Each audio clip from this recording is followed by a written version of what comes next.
I'm hoping to leave as much time as possible for questions and answers. If you have any questions regarding, obviously, the Queens College program, the process here, or in general. So let's get started. Oh, I think you need to let me share my screen. Okay, you should have access now. There we go. Here.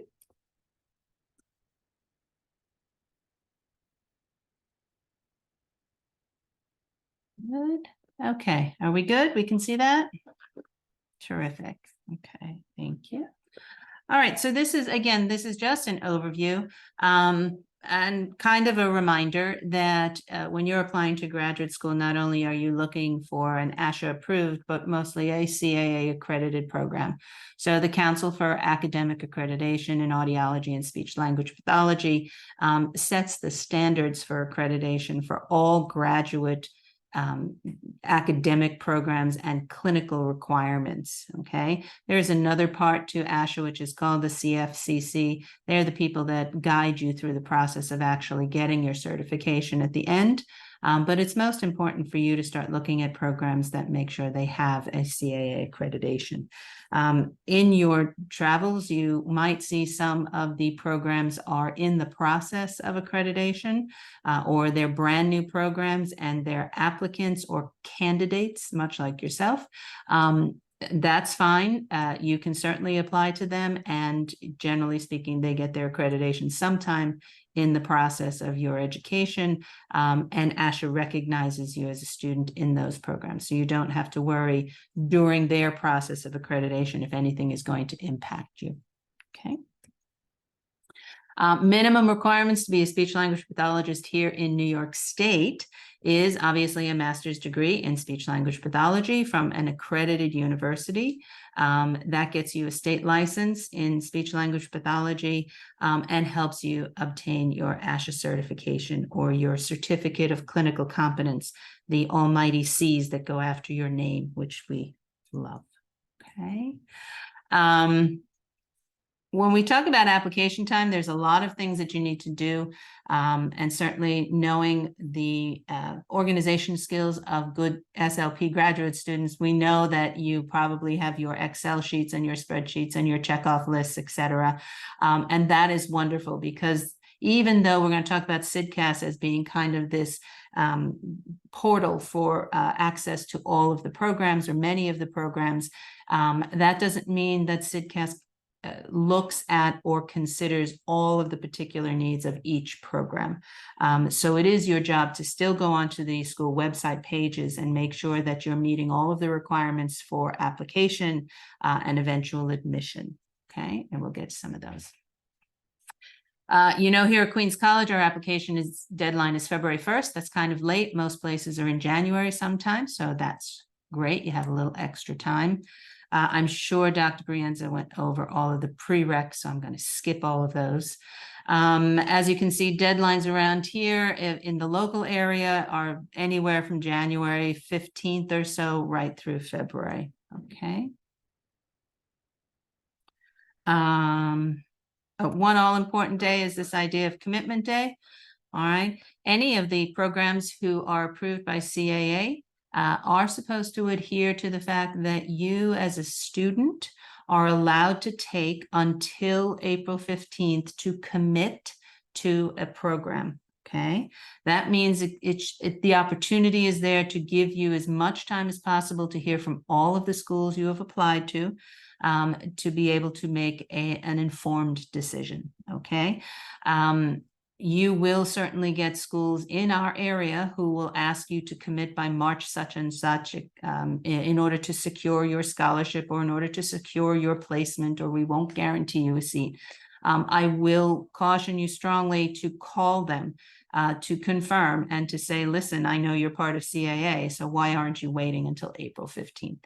Because generally speaking, first they'll go through the administration requires, and then you can come back and say, but CAA requires. And generally speaking, they will extend your time period for commitment to the approved April 15th. Okay.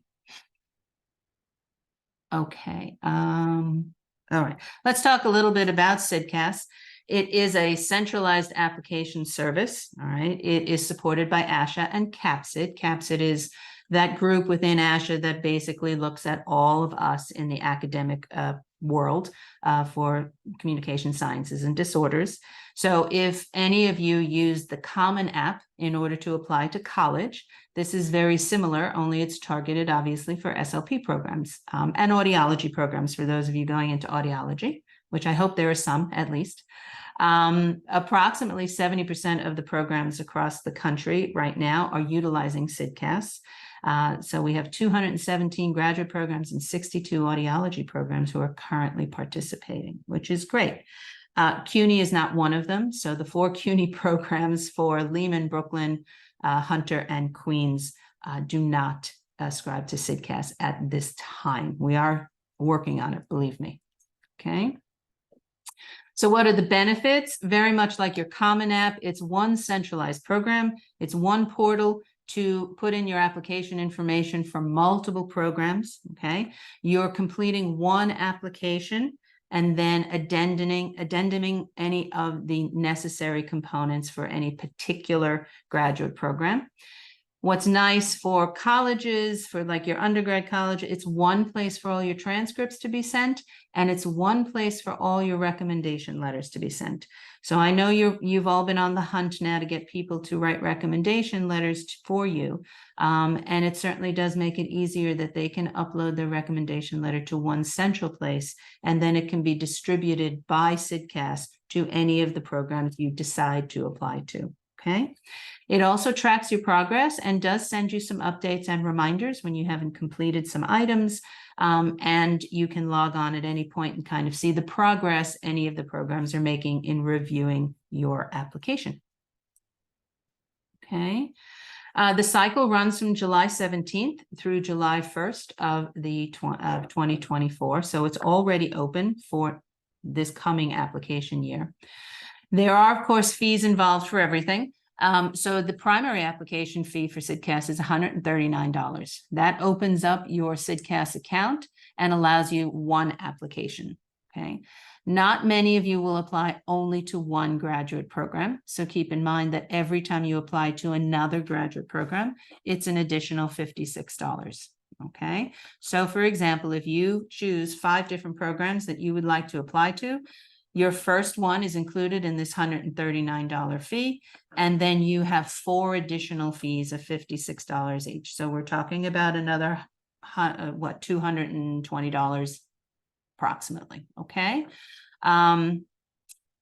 Also keep in mind that even though this is a CSDCAS fee for sending in your applications, sometimes a program itself will continue to have another fee for its application process, okay? That information is available on the website of the program, okay?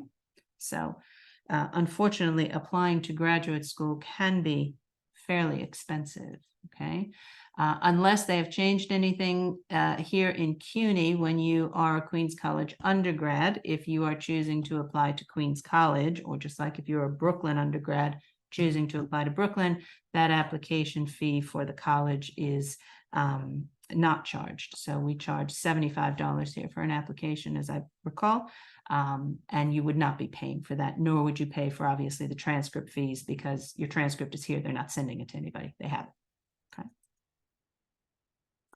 So are there any fee waivers? Yes, there are. There are some coupon codes. If anybody is going to ASHA, even virtually, they do give out coupon codes that you can use so that you can get at least the initial $139 fee waived, okay? They also have some, I have it on the next one, they have a fee waiver program. It's very specific. It's on a first come, first served basis. You have to submit a request for a fee waiver with your initial application, or excuse me, before you submit any of your applications. They do look at it as a financial service, so it is income-based if you can demonstrate financial need. If you are part of the McNair Scholars Program, you can also apply through them. it is important that if you are approved, this line right here, you have to submit your application within 14 days of approval, including holidays and weekends, okay? And there are no extensions. So if they approve you for a fee waiver, you do have to submit that initial application within that 2-week period, okay, in order to get the waiver that they've just given you, okay? They are quite strict about fees. The other thing about fees with CSDCAS is they are non-refundable, okay? So when you push the button to submit, you have sent your money to them and you are not getting that back, okay? All right. The other thing is, it is great that they have a tracking system in place and they do send you reminders to say things are missing or you haven't sent your transcript or we still need a letter, etc. Do remember that their ability to track what a school needs from their application is only as good as the information the school has given them. So if Queens College were part of this program, I would have given them information that they need GREs, they need recommendation letters, they need a transcript, etc. But if I neglect to say I need them to fill out this prerequisite form that we use here, they're not going to be able to remind you nor track it. That will be on you to go to the site to find that out. Okay, so that's the difference. It's only as good as whatever the program or the college has provided to them, right? Okay. Most importantly, at the end of the day, all of the applications, all of the deadlines, all of the requirements, and all of the payments are still your responsibility. So it is very important to set up your to-do list and your spreadsheet or whatever method that you have for keeping track of items. I do know many of the students that I've talked to over time, when they come into our program, they all say that they've had some kind of spreadsheet, and Excel becomes their best friend for checking off and tracking dates and things like that. So if you know anybody currently or a friend in graduate school and they've done something like this, tell them to pass on their Excel spreadsheet to you or their tracking form, because it's already in place and you can go and figure out and add your own information and hopefully take that piece off your list. Okay. All right. Who's participating in the area? Most of the private schools in the area, okay, are part of this CSDCAS program. We do have more SUNY programs starting. Buffalo and Fredonia are up there. I believe that SUNY Cortland has also signed on, if that's of interest to you. But certainly more of the private schools that we see here. Okay.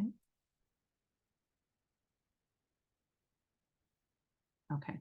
Currently, none of the CUNY campuses are participating. Right? And that's more of a factor of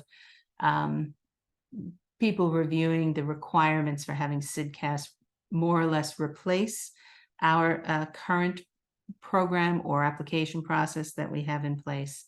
And there are a lot of logistics when you belong to a large college center like CUNY, which makes up so many different, what are we, 23 now, 24 colleges.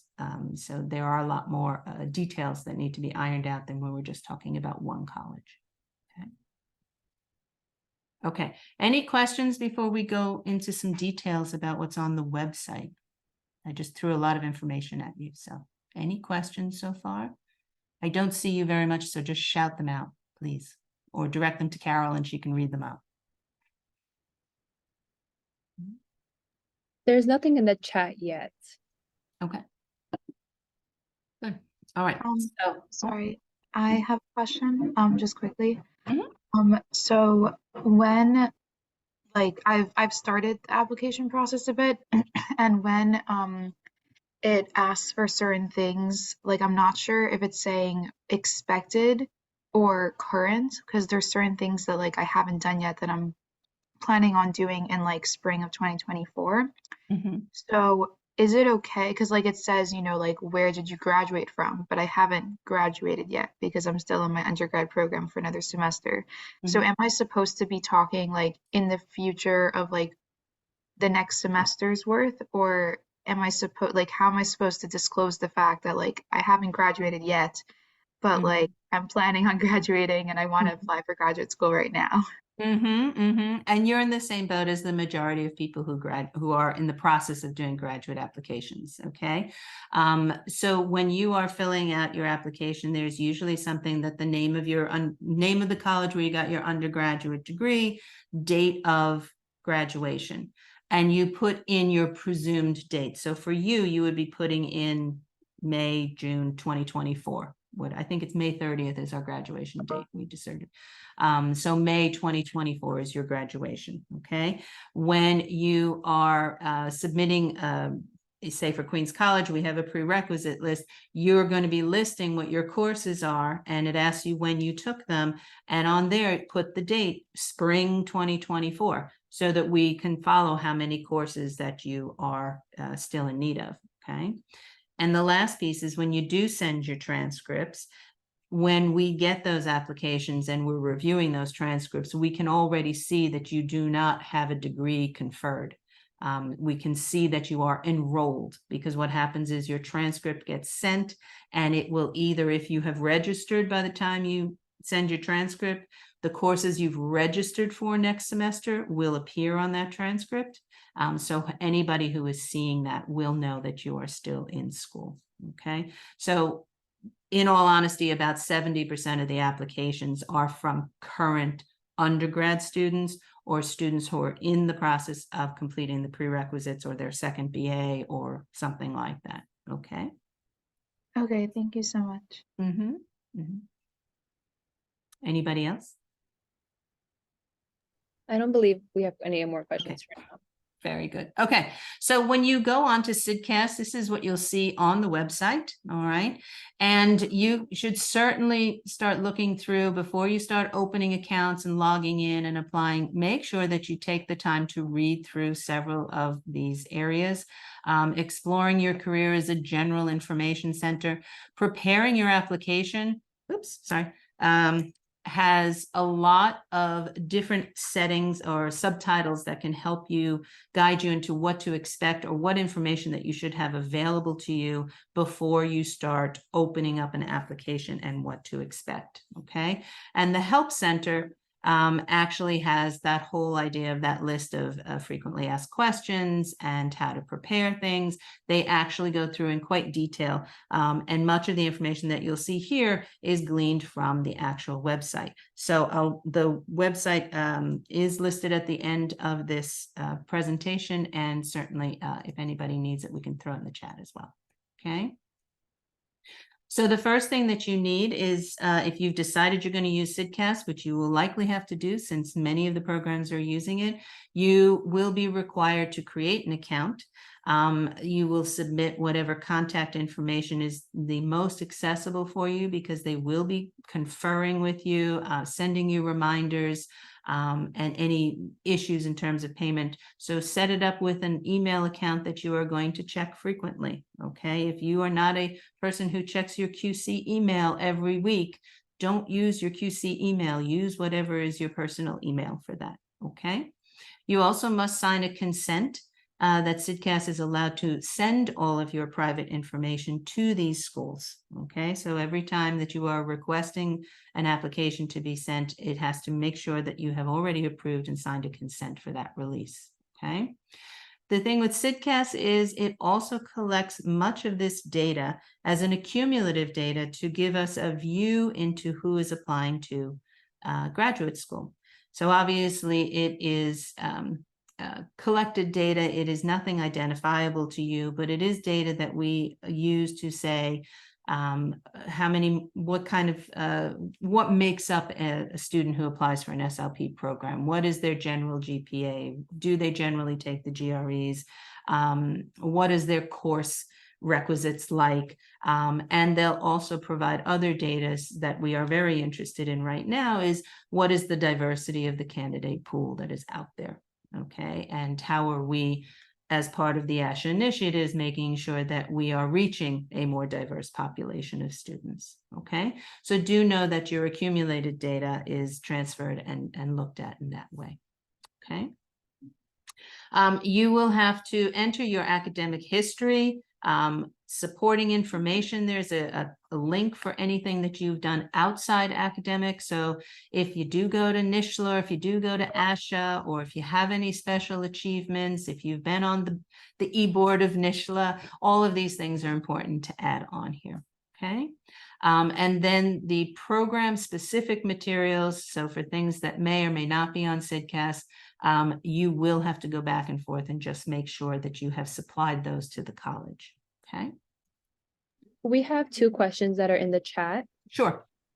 So somebody's asking, I'm graduating spring 2024. So my question is, can I be able to apply to graduate school and take the physics or science requirement over the summer? Or do I have to complete that course before applying?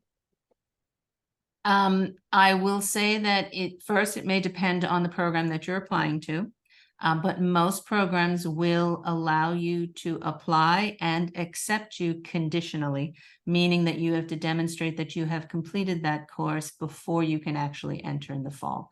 So the ultimate answer would be yes in most cases, but it would be a conditional acceptance, as you would have to prove that you have completed that course. Okay. Okay, thank you. Somebody else asked, do master's programs look at your GPA as a whole, or do they consider your last transcript more? Your last transcript, meaning your last semester? Yeah, I would like to clarify too. Do you mean GPA? I think you mean GPA of the major is probably the better question.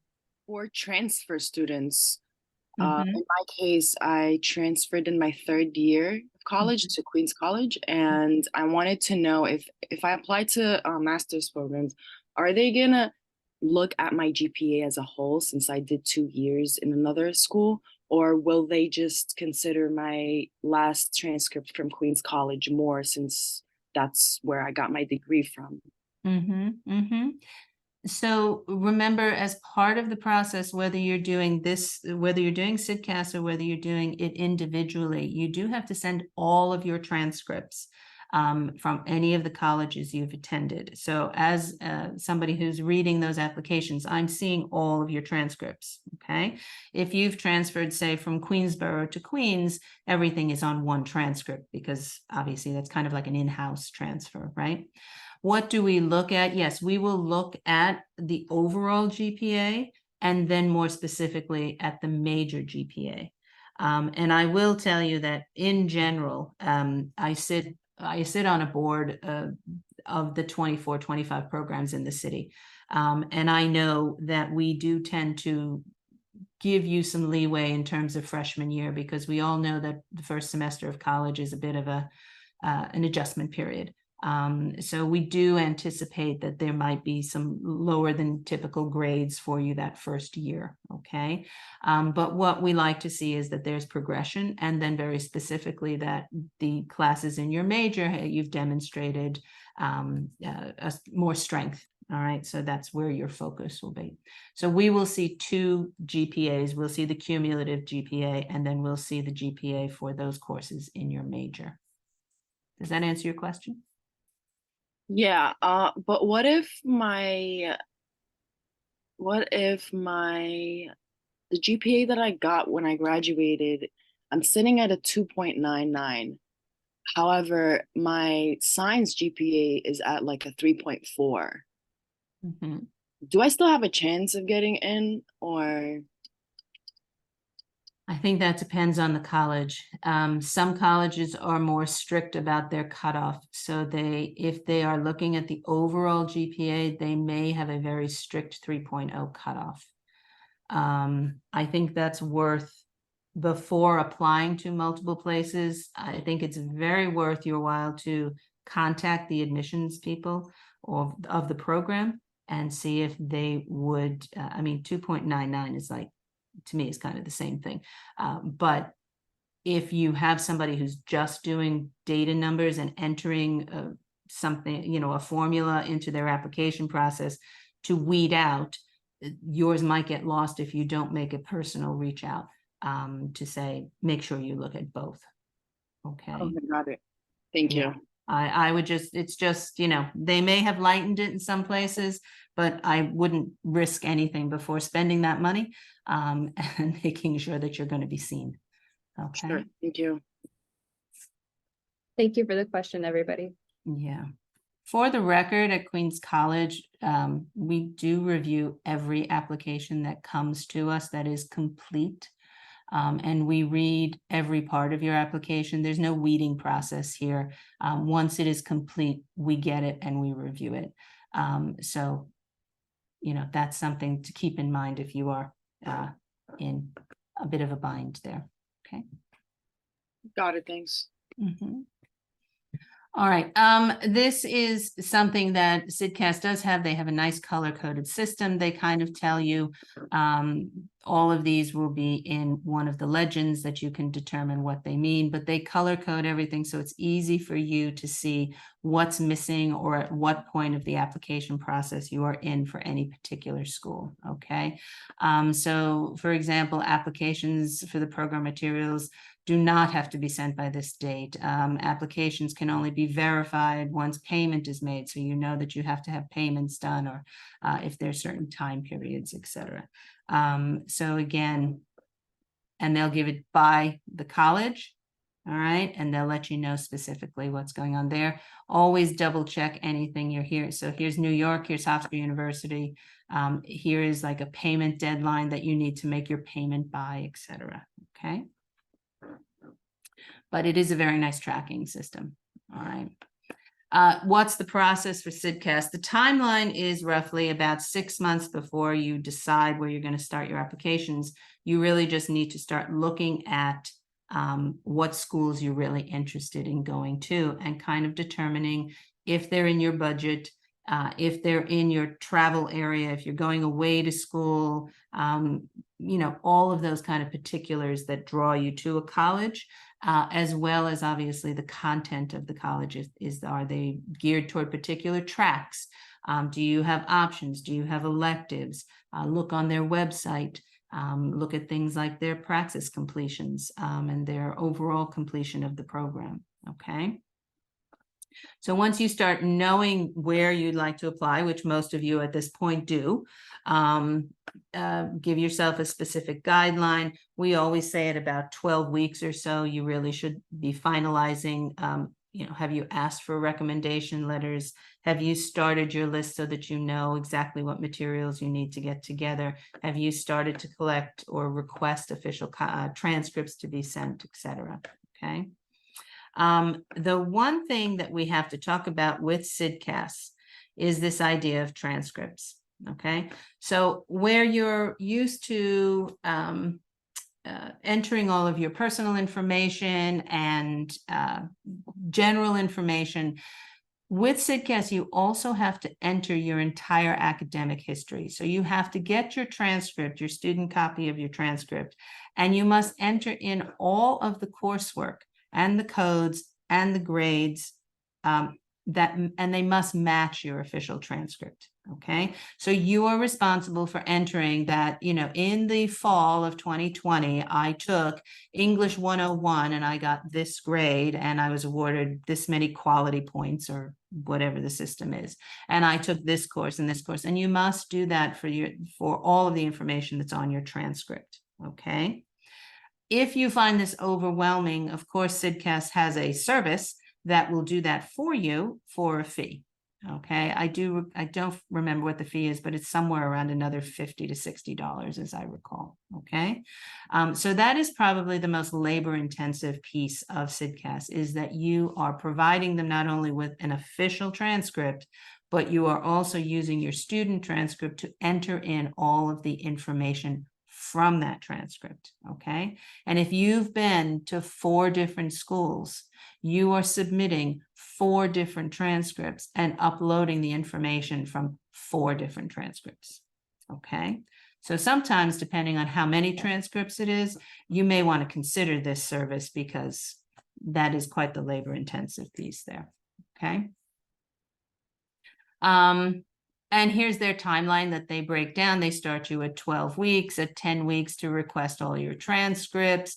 At 8 weeks, begin the official application process. Follow-ups at 6 weeks, follow up and submit at somewhere around 4 weeks. Because then there is what we're going to get into called the verification process, which you want to confer about 2 weeks before. Okay. Okay, and that's actually just what we talked about the college transcript entry stuff. So we'll go back. There So- was another question in the chat as well. Yes, sure. Somebody asked if I took a gap year and received credits for my gap year program, do I need to send in my gap year transcript? Yes. Okay. That was an easy one. I also have a question regarding GPA and major GPA. Mm-hmm. If I know for some programs, they see like the progression, if you had like a rocky start or something Mhm. for freshman year, does that same kind of concept apply to the major? Like if you started the major and had a rocky start, but then were able to kind of progress and do well in your classes, is that perceived differently? I don't think it's perceived differently as long as you're moving upward always. If you're getting stronger as you progress, then that's always a very positive sign. I don't think anybody anticipates that you would automatically get an A+ in all of your coursework. So there are certainly courses that should be harder and you probably should not do as well in as other courses. But as long as you are showing progression over the course of your overall transcript and your major transcript, all of that is very positive. Okay, that makes sense. Thank you. Okay. Okay. So here's a process that CSDCAS then does called verification. Okay. Prior to the application dates, CSDCAS will start to verify your information. Okay. During this time, they do something called converting your grades to a CSDCAS grade value. Okay. They may vary. That what happens is they try and make everything as objective and consistent across your grades and your transcripts as other students applying from other colleges. So in general, it does not usually change anything on your GPA, but you might see slight shifts or slight changes to your overall transcript just to objectively align them. Okay. For those of you who've taken your research course or part research or in a research lab, you know that we do this to kind of get a uniform objectivity across numbers. All right. And so CSDCAS does this as well. Okay. If you ever see something change significantly, obviously you have to contact them and find out what the story is. It is possible that they make mistakes too. So you do have to continue to monitor your CSDCAS applications and what's being sent out before it actually gets sent out. Okay. All right. Of note, they only accept credit cards and there are no refunds. All right, those are the two most important things regarding payment. This FAQ section is on that CSDCAS, excuse me, website. And again, I'll make this PowerPoint accessible to Carol and she can send it out so that you can get to all of the links easily from there. Okay. All right, after you submit, you'll get a confirmation that it was submitted. That does not mean that it is being reviewed at that point by any of the colleges. That means that you have submitted your information and that your application went to the college. That doesn't mean that Adelphi University has now seen it and is immediately reviewing it, okay? Depending on what materials they've received or you might get a status that says in progress, received, or complete. So it depends on what information the school is sending back to CSDCAS, okay? The timelines for how a college program reviews your application are listed on their website generally, okay? So again, make sure that you're looking at the college website as well. I will say that most programs have made it as consistent as possible if they're using CSDCAS to be uniform and to not have too much extra requirements or extra information. But there are still a few that have more details that might be very pertinent to your particular application or your particular interests or needs. So it's always worth your while to read all the details, read as much as you can about your application process, okay? All right. Once you pay and submit your application, again, you'll get that confirmation email that it was sent to the program. After that, any questions a program has, they'll directly contact you. Okay. You're responsible, obviously, for checking any notifications in your portal. Right? So generally speaking, you'll get some type of email, which is again why you need to check your email regularly. But as you are all familiar, just like with Queens College, sometimes you need to go into CUNY first and check your own stuff. You have to do the same thing with CSDCAS. All right. So go into the portal, look at your application status, look and make sure everything has been processed. Okay. The most important thing is that if you see anything here that was undelivered, you certainly want to take action on that and find out what's going on. Okay. And there's often been a question in the past, should you contact the individual programs even though you're dealing with CSDCAS? And the answer is yes, particularly if it has any effect to not getting reviewed by the program. Okay. You can email CSDCAS and they can give you some details, but it never hurts and they will not, they will not be dissuaded by you contacting or reaching out to the school because they often can do something from the other end. Okay, you can update your application as you go along. So some of you will do this application process just like you'll do with any of the CUNYs or any other school that is not part of CSDCAS. You can update and send new transcripts, etc. So for example, if you happen to be pushing the button in all your applications by the end of October, wow, that's wonderful. Congratulations. You're way ahead of the game, but you may not automatically get your fall transcript grades sent. You may have to make sure that you request that they get sent again so that you can update your applications. Okay. You can also withdraw an application. Okay. If it has not been verified in the process of CSDCAS as yet, if something has been missing and you have not been able to, meet the requirements of the program or school, you can still withdraw that. You do not get refunds, okay, but you can withdraw an application. All right, so all the information that I talked about here are on the websites, which I said I'll send to Carol so that you have them. I'm sure most of you have viewed CSDCAS already, and many of you have probably started it already, which is great.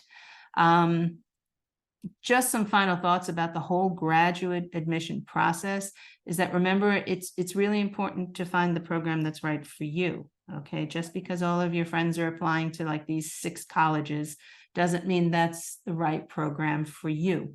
All right, you may need to see something different. You might need something smaller or something larger or something in-state versus out-of-state. You may not want to live there, or you may. And it's okay to move and go to another place, another state, if you are capable of doing so. Okay.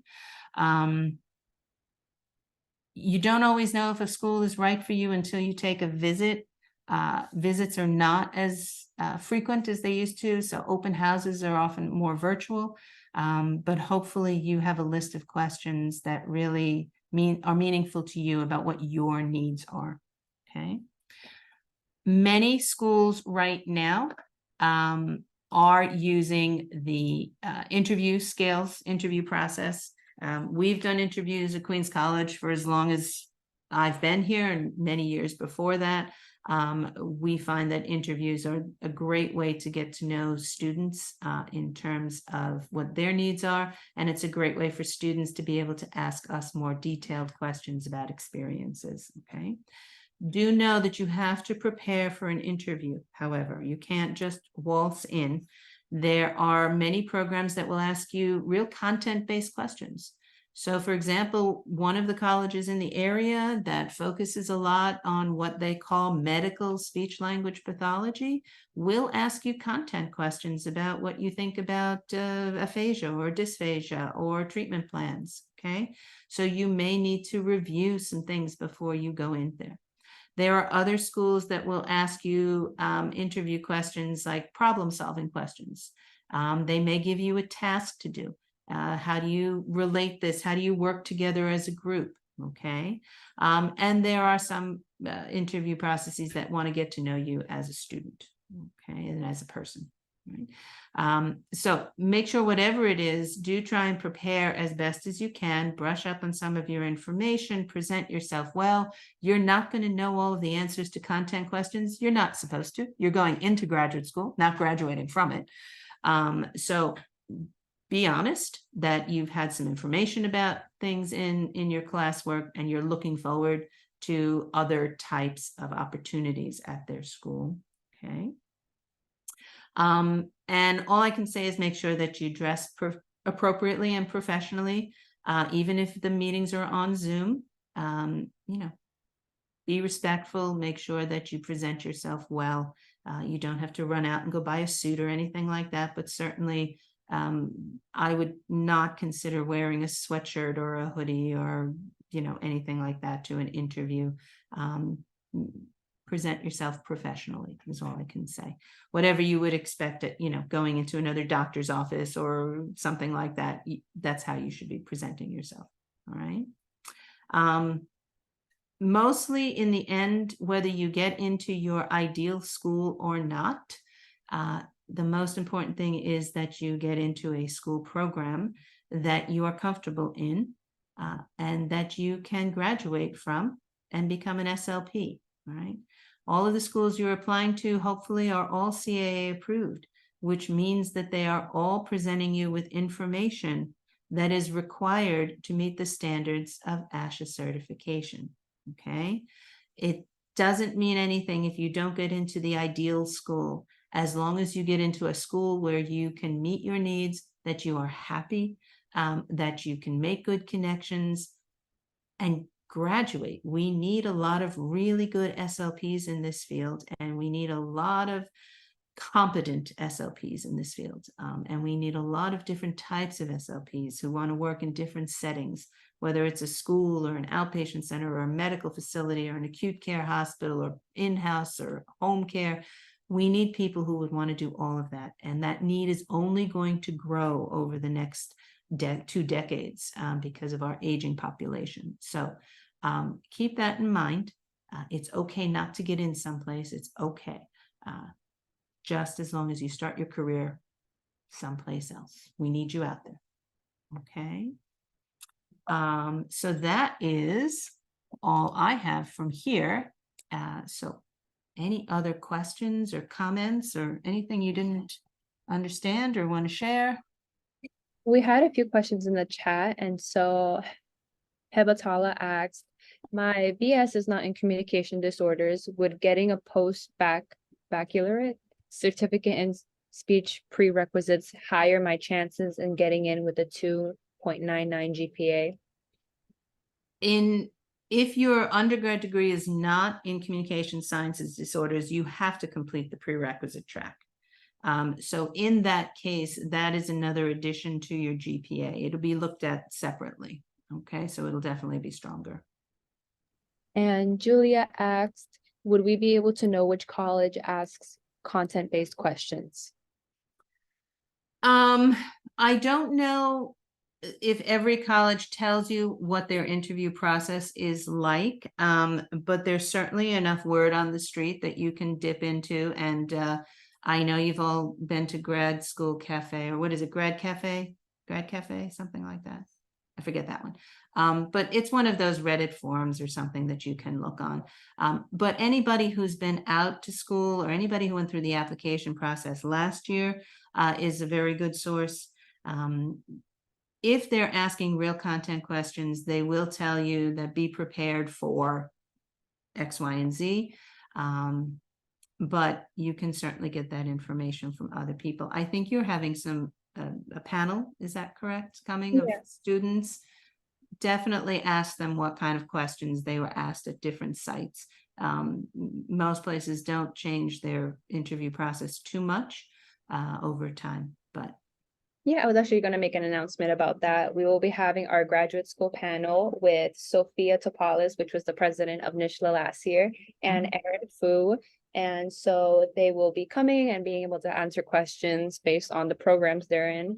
And it'll be really exciting to get to know firsthand information from people who just went through the process. Yeah, very good, very good. And just as an aside, just thinking back particularly even to last year, because we don't have a lot of in-person open houses anymore, several students who wanted to come to this program but weren't sure did make appointments to come and see me and see the program and just have a little one-on-one time.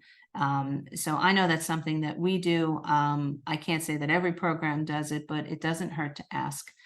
If you've been accepted to a program and you are questioning which one you want to go to, as I imagine many of you will be accepted to many programs and you'll have to make that decision, please, reach out to people at the program and see if you can come and just talk to somebody who's there or talk to a current student who is there. So for example, in our interview process, we often offer, if somebody's interested in speaking to a first-year graduate student, we have them speak to them so that they know kind of where they are in this first year, okay, and how it's been. Good. Do we have any more questions?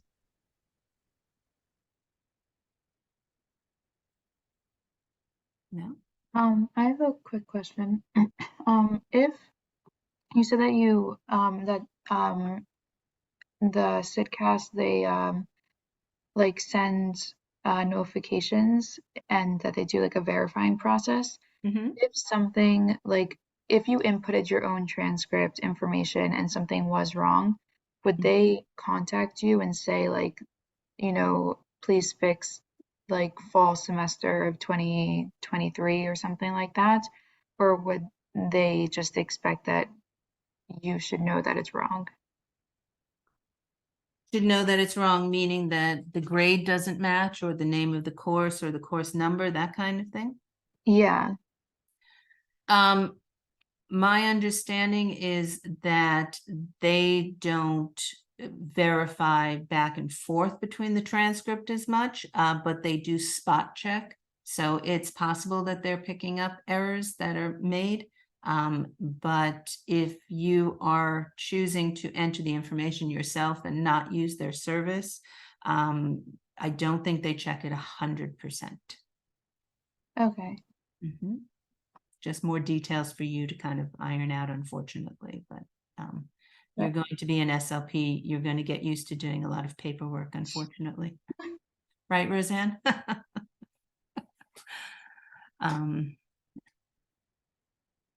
Good.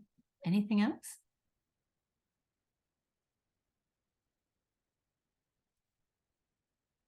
No? Okay. Well, thank you very much for having me. As I said, I'll be in touch with Carol about giving her a hard copy of that PowerPoint. You can certainly go on the CSDCAS website at any point. Even if you just Google it, it'll come right up. And best of luck to all of you in your application process. I know it's a bit of a stressful time. Take a breath, take a moment, and just remember there are a lot of programs out there. So they'll be very much interested in having some very good, strong graduate students enter their graduate program. So best of luck to all of you. Thank you so much, Professor McCaul. I know I speak on behalf of everybody when we say we found it very informative. Yeah, thank you so much. And for those of you who would like to de-stress, come on Wednesday to our decompression session and we'll have hot tea, snacks, and I would just love to see everybody. Very good. Okay. Take care. Thank you. Thank you so much, everyone. Bye.